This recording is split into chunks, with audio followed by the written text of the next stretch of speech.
What happens if you drop a living cell into pure water? Does it just sit there, or does something dramatic happen?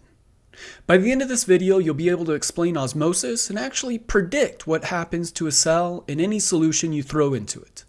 Let's get to it. First, the core idea, osmosis.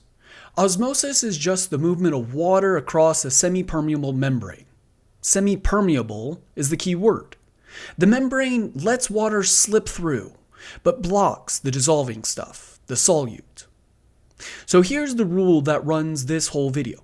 Water moves toward the side with more solute. Left side, not much dissolved. Right side, packed with solute. Water crosses over to the crowded side and dilutes it, until both sides are balanced. Water is basically trying to even things out. Now, to compare two solutions, we need a number. That number is osmolarity, the total concentration of solute particles in a solution, measured in osmoles per liter. Think of osmolarity as what the water reads. Put two solutions next to each other, and water always flows toward the higher osmolarity. This beaker is set to 0.6, and this one to 0.2. Water heads for the 0.6. Higher osmolarity, more solute. That's where water goes. Simple. Here's where it gets useful. We describe a solution by its tonicity. That just means its concentration compared to the cell sitting inside it. Three possibilities. Hypotonic, hypo meaning under. The solution outside is less concentrated than the cell, so water moves in. Isotonic, iso meaning equal. Same concentration inside and out. No net movement, water goes both ways equally. And hypertonic. Hyper means over. The outside is more concentrated than the cell. Water moves out. Quick memory hook. Hypo, water goes in and the cell blows up. Hyper, water exits. That's the whole thing. Let's make it real with red blood cells.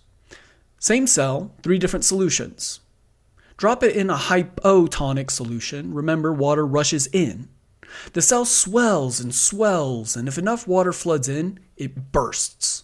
That's called hemolysis. Put it in an isotonic solution, balanced, no net flow. The cell keeps its normal shape. This is happy, stable, business as usual. In a hypertonic solution, water leaves the cell.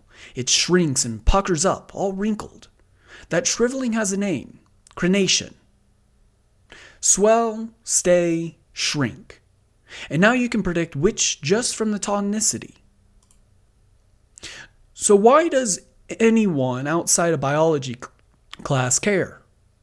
Walk into any hospital and this is happening in every IV bag. Normal saline, 0.9%, is isotonic. It's the safe default because it won't shift water into or out of your cells. It just restores blood volume. A hypotonic fluid, like half-strength saline, drives water into cells, perfect for a dehydrated patient who needs to rehydrate at the cellular level. And a hypertonic fluid, like 3% saline, pulls water out of cells. Doctors use that to reduce dangerous swelling, for example, to bring down pressure in a swelling brain. Same rule you just learned, deciding real treatments. So let's lock it in. Three things. 1. Water crosses a semi-permeable membrane toward the higher solute concentration. 2. Tonicity compares the solution to the cell, and it predicts the cell's volume. Swell, stay, shrink. 3. That exact same rule is what guides IV fluid solutions choice at the bedside. That's osmosis and tonicity. If a cell's fate in a glass of water suddenly makes sense to you, do me a favor and hit subscribe. We break down one biology concept just like this every day. I'll see you in the next one.